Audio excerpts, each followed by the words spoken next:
जी हाँ दोस्तों, आज हम एलसीएम और एचसीएफ पर चर्चा करेंगे। मैं आपको लघुत्तम समापवर्ती और महत्तम समापवर्तक पर कुछ महत्वपूर्ण प्रश्न और उनके हल बताऊंगा, जो सभी भर्ती परीक्षाओं और बोर्ड परीक्षाओं के लिए उपयोगी साबित होंगे। आपको पता है या नहीं है, मैं आपको ये बात बताना चाहूँगा कि सभी बोर्ड एग्ज़ाम और सभी कंपटीशन एग्ज़ाम उनमें एचसीएफ और एलसीएम से संबंधित क्वेश्चन 101% पूछा जाता है। और ये प्रश्नावली अधिकतम 5 सूत्रों पर आधारित है, जो आप आसानी से याद कर सकते हैं और बहुत ही छोटे सूत्र हैं। इन सूत्रों की चर्चा अपन जब क्वेश्चन सरल करेंगे उनके अंदर ही कर लेंगे। तो अपन बिना देरी किए क्वेश्चन सरल करते हैं। नंबर 1, 12 और 18 का एलसीएम क्या है? तो 12 और 18 का एलसीएम निकालने के लिए, जैसे 12 और 18 के आपको गुणज पता हो, जैसे 12 के गुणज क्या होते हैं? 12, 24, 36, 28, 12, 24, 36, 48 और 18 के 18, 36, 54, 72 ऐसे। यानी 12 का 18 का पहाड़ा। गुणज का मतलब है कोई भी पहाड़ा बोलना, वो इसका क्या कहलाता है? गुणज कहलाता है। तो एलसीएम के लिए गुणज और एचसीएफ के लिए गुणनखंड, ये आना जरूरी है। साथ में आप इनको अभाज्य गुणनखंड विधि से तो दोनों ही कर सकते हैं, चाहे एलसीएम हो या एचसीएफ। अपनी सवाल को करते हैं। जैसे 12 के गुणज हैं 12, 24, 36, 48 और 18 के गुणज हैं 18, 36 और 54। सबसे छोटा उभयनिष्ठ गुणज इसमें 36 है। उभयनिष्ठ गुणज का मतलब होता है जो दोनों में आ रहा हो। जैसे दो ही संख्या है यहाँ पे, तो देखो इसमें 36 दोनों में आ रहा है। सबसे पहले 36 ही आया है जो दोनों में आ रहा है, तो इसका आंसर हो गया 36। फिर है क्वेश्चन नंबर 2, 15 और 25 का एचसीएफ क्या है? तो इनका एचसीएफ क्या होगा? ये अभाज्य गुणनखंड विधि से निकाल सकते हैं और इनके गुणनखंड विधि से भी निकाल सकते हैं। जैसे 15 के गुणनखंड क्या है? 1, 3, 5 और 15, यानी 15 में 1 का भाग जाता है, 3 का जाता है, 5 का जाता है और 15 जाता है। वो सभी इसके क्या कहलाएंगे? गुणनखंड कहलाएंगे।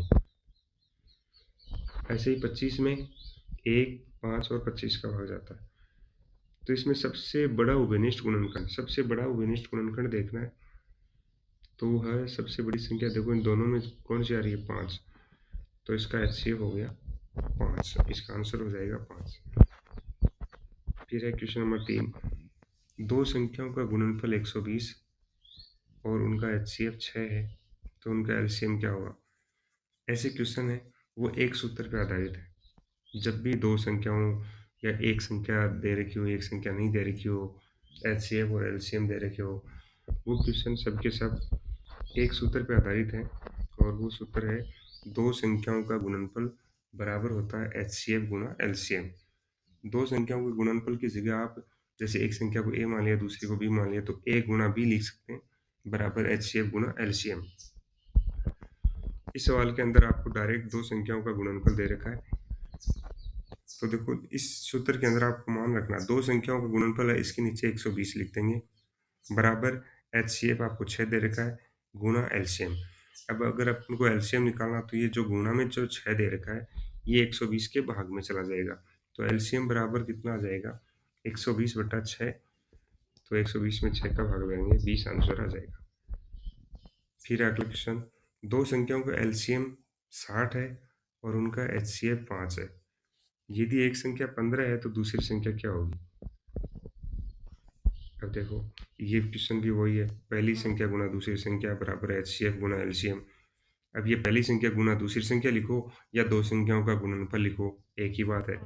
अभी आपको संख्या दे रखी है, जैसे एक संख्या 15 दे रखी है, दूसरी संख्या पूछिए, वो का वही सूत्र है। इसमें आपको मान रखना है, जैसे पहली संख्या की जगह 15 रख दिया गुणा दूसरी संख्या बराबर एचसीएफ 5 दे रखा है, एलसीएम 60 दे रखा है। अब अपन को दूसरी संख्या निकालनी है, तो ये 15 जो गुणा में इधर आएगा तो भाग में आ जाएगा।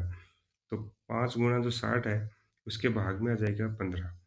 5 गुणा 60 को आप गुणा करोगे तो 300 आ जाएगा, और 300 में 15 का भाग लगाएंगे तो आ जाएगा आंसर 20 आ जाएगा।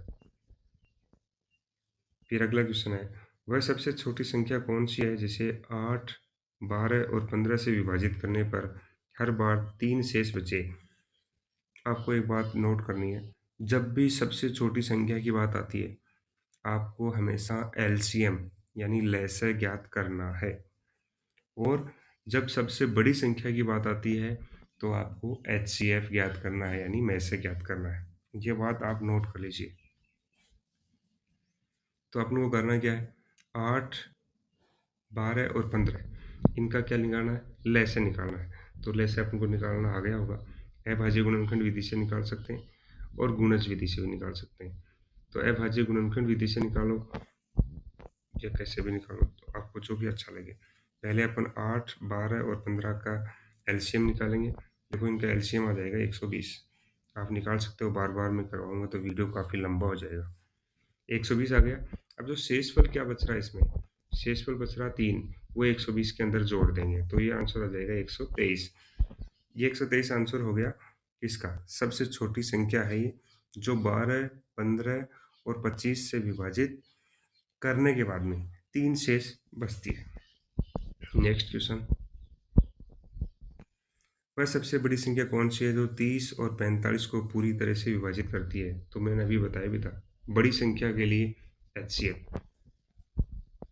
तो यहाँ एचसीएफ का सीधा प्रश्न है, अपन 30 के गुणनखंड निकाल सकते हो, 15 के गुणनखंड, 45 के गुणनखंड निकाल सकते हो। अब इनमें देखो 15 ऐसा गुणनखंड है सबसे बड़ा जो दोनों में आ रहा है, तो इसका आंसर हो जाएगा 15। फिर है 2/3 और 4/5 का एलसीएम क्या है। देखो जब भी कोई भिन्न संख्याओं का एलसीएम पूछा जाता है तो इसका क्वेश्चन वो सूत्र हो जाएगा, भिन्न संख्याओं का एलसीएम बराबर अंशों का एलसीएम बट्टा हरों का एचसीएफ। यानी अंश कौन से हैं, ऊपर वाली संख्या अंश कहलाती है, नीचे वाली संख्या हर कहलाती है किसी भी भिन्न के अंदर। तो अंश है 2 और 4, इसका तो क्या निकालना है, एलसीएम निकालना है। और हर कितना है, 3 और 5, इसका एचसीएफ निकालना है। तो देखो एलसीएम निकालने का देखो ये सूत्र लिखवा दिया मैंने। एलसीएम निकालने का सूत्र है भिन्नों का अंशों का एलसीएम बट्टा हरों का एचसीएफ। तो 2 और 4 का एलसीएम आएगा 4, और हर तेर के 3 और 5 इनका एचसीएफ आएगा 1। तो 4 में 1 का भाग लगा देंगे, 4/1, तो इसका ये आंसर हो गया। फिर है 12, 18 और 24 का एलसीएम क्या है। सिंपल सा क्वेश्चन है। 12 की गुणज लिख दिए, 12, 24, 36, 48, 60, 72, 18 के लिख दिए, 24 के लिख दिए। अब इनमें सबसे छोटा उभयनिष्ठ गुणज कौन सा है, यानी तीनों में ऐसी कौन सी संख्या जो सबसे पहले तीनों में आ रही है। तो ऐसी संख्या 72 आ रही है, तो इसका आंसर हो गया 72। ओके, वह सबसे बड़ी संख्या कौन सी है जो 65 और 117 को पूरी तरह से विभाजित करती है। बड़ी संख्या की बात आते ही आपको एचसीएफ दिमाग में आना चाहिए। तो 65 और 117 की अभाज्य गुणनखंड कर लेंगे, क्योंकि बड़ी संख्याओं के अपन गुणज तो नहीं निकाल सकते, निकाल तो सकते हैं लेकिन काफ़ी बड़ा टाइम लग जाता है उसमें। तो 65 में देखो किसका भाग जाता है, 5 का भाग जाता है, न 2 का जाता है न 3 का जाता है। सबसे छोटी संख्या 5 का भाग जाता है। 65 में 5 का भाग 13 बार जाता है, 13 में 13 का भाग जाएगा 1 बार। ऐसे ही 117 है, 117 में 3 का भाग जाएगा, फिर 3 का भाग जाएगा, और फिर 13 का भाग जाएगा। तो यानी इसमें जो एच कॉमन संख्या हो गई वो 13 हो गई, तो इनका सबसे बड़ा उभयनिष्ठ गुणनखंड हो गया 13। तो इसका आंसर कितना हो जाएगा, 13 हो जाएगा। फिर क्वेश्चन नंबर 10, 2, 4, 6, 2, 4, 8 और 16 का एलसीएम क्या है। जब भी कोई आपको ऐसी संख्या दे रखी हैं जो उत्तरोत्तर एक दूसरे के गुणज हो, जैसे 4 है, 2 का गुणज है, 8 4 का गुणज है, 16 8 का गुणज है, ऐसी जब भी संख्या दे रखी हो तो सबसे बड़ी संख्या ही वो क्या हो जाएगा, उनका आंसर हो जाएगा। तो इसका आंसर हो जाएगा 16। देख सकते हो आप, एक संख्या दूसरी संख्या गुणज हो तो सबसे बड़ी संख्या ही एलसीएम होती है। जैसे यहाँ दे रखा है 4, 8 और 16 सभी 2 के गुणज है, 8 16 का गुणज है, 4 के गुणज है, और 16 8 का गुणज है, इसलिए सबसे बड़ी संख्या कौन है, 16। वही क्या हो जाएगी, एलसीएम हो जाएगी। क्वेश्चन नंबर अगला है 45, 60 और 75 का एचसीएफ क्या है। तो देखो एचसीएफ निकालने के लिए मैं आपको बार बार बताया है, 45 की गुणनखंड कर लिए, 3 का भाग जाएगा, फिर 3 का भाग जाएगा, फिर 5 का, तो 45 के गुणनखंड कर लिए, 60 के गुणनखंड कर लिए, 75 के गुणनखंड कर लिए। अब इन सभी में उभयनिष्ठ गुणनखंड देखना है, तो देखो 3 सभी में आ रहा है, 5 सभी में आ रहा है, तो इसका HCF कितना हो जाएगा, 3 गुणा 5 बराबर 15 है। तो इस क्वेश्चन का आंसर हो गया 15। नेक्स्ट क्वेश्चन है 14 और 21 का HCF क्या है। तो 14 के गुणनखंड कितने हो जाएंगे, 2 गुणा 7, 21 के हो जाएंगे 3 गुणा 7। तो इनका सबसे बड़ा उभयनिष्ठ गुणनखंड आ गया 7, तो इसका आंसर आ जाएगा 7। फिर है वह सबसे छोटी संख्या कौन सी है जिसे 5, 6, 8, 9 और 12 से विभाजित करने पर हर बार एक शेष बचे। आपको ध्यान में आ गया होगा, सबसे छोटी संख्या ज्ञात करने के लिए आपको क्या करना है, 5, 6, 8, 9 और 12 का LCM निकालना पड़ेगा। इनका LCM आप अभाज्य गुणनखंड विधि से निकाल सकते हैं। वो एस कितना आ गया, 360। अब एक शेष बच रहा, उस एक को अपन जोड़ देंगे 360 में, तो इसका आंसर हो जाएगा 361। नेक्स्ट क्वेश्चन है दो अभाज्य संख्याओं का LCM क्या होता है। उनका HCF 1, उनका गुणनफल, इनमें से कोई नहीं। तो जब भी दो अभाज्य संख्याओं की बात आती है और उनका LCM पूछा जाता है, तो इसका आंसर होता है उनका गुणनफल। यदि इसी क्वेश्चन में ये पूछता कि दो अभाज्य संख्याओं का HCF क्या होता है, तो जब भी कोई दो अभाज्य संख्या हो यानी उनमें कोई भी कॉमन फैक्टर नहीं हो, तो उसका HCF होता है 1। अगला क्वेश्चन है दो संख्याओं का LCM 180 है, HCF 9 है। यदि एक संख्या 45 है तो दूसरी संख्या क्या होगी। तो देखो ये सूत्र लगाना, दो संख्याओं का गुणनफल बराबर HCF गुना LCM। पहली संख्या 45 गुना दूसरी संख्या बराबर HCF 9 है, LCM 180 है। अब दूसरी संख्या निकालनी है, तो 45 से गुणा में इधर जाएगा तो भाग में चला जाएगा, ये कट जाएंगे, आंसर आ जाएगा कितना, 36। वह सबसे बड़ी संख्या कौन सी है जो 43, 91 और 183 को विभाजित करने पर हर बार शेष समान बच रहा है। तो बड़ी संख्या निकालने के लिए आपको क्या करना है, देखो हर बार समान शेष बचे, ऐसे क्वेश्चन को सरल करने के लिए क्या करना पड़ता है, जब भी अपन को जैसे 2 या 3 संख्या दे रखी हैं, उन संख्याओं में बड़ी संख्या में से छोटी संख्या घटा के, जैसे 3 संख्या दे रखी है तो 3 अंतर निकल के आएंगे। वो कैसे, जैसे 91 में से 43 घटाएंगे, 183 में से 91 घटा दिए, 183 में से 43 घटा दिए, तो 3 आपको संख्या निकल के आ जाएंगी। जैसे देखो 91 में से 43 घटाई, 183 में से 91, 183 में से 43 घटाई, 3 संख्या आ गई। अब ये जो संख्या आई है उनका क्या निकालना है, HCF निकालना है। और वो HCF अभाज्य गुणनखंड विधि से निकाल लेंगे अपन, जैसे 48 के कर लिए अभाज्य गुणनखंड, 92, 140, इनका HCF आ जाएगा कितना, 4। तो ये हो गया इसका क्वेश्चन का आंसर। अगला है 36, 48 और 60 का HCF क्या है। वही 36 के गुणनखंड, 48 के गुणनखंड, 60 के गुणनखंड। अब इनका उभयनिष्ठ गुणनखंड देखो 2 आ रहा है, 2 फिर से आ रहा है, एक 3 आ रहा है, तो 2 गुणा 2 गुणा 3, इसका आंसर हो जाएगा 12।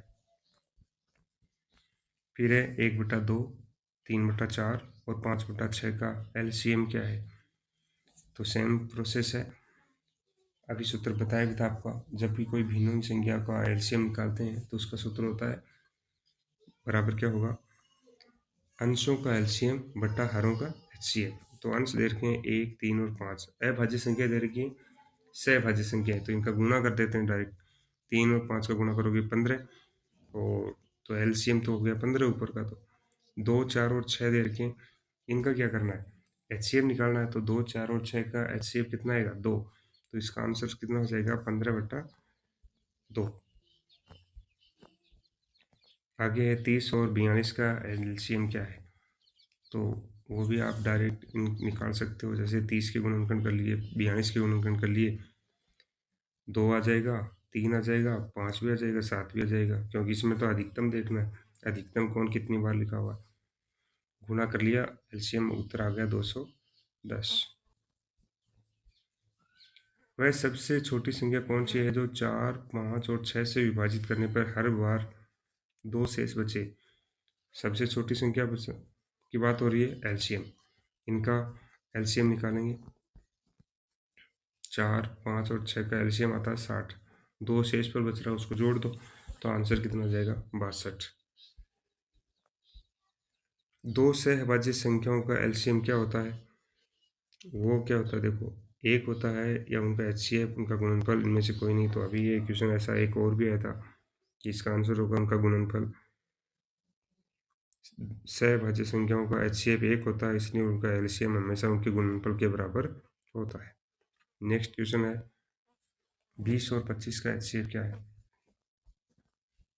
20 के गुणनखंड कर लिए, 25 के गुणनखंड के लिए। अब इनमें सबसे बड़ा उभयनिष्ठ गुणनखंड आ रहा है 5, तो इसका आंसर कितना हो जाएगा 5। फिर है 10, 15 और 20 का एलसीएम क्या है? 10 के गुणनखंड कर लो, गुणज लिख लो, 15 के गुणज लिख लो, 20 के गुणज लिख लो। अब देखो इनमें सबसे छोटा उभयनिष्ठ गुणज, जो सबसे छोटी संख्या जो तीनों में आ रही है, वो आ रही है 60, तो इसका आंसर हो जाएगा 60। अब है 75, 100 और 125 का एचसीएफ क्या है? सेम, अपन को 75 के गुणनखंड कर लिए, 100 के कर लिए, 125 के कर लिए। अब इन सभी में जो कॉमन आ रहा है 5 आ रहा है 2 बार, तो 5 गुना 5 25 आंसर हो जाएगा।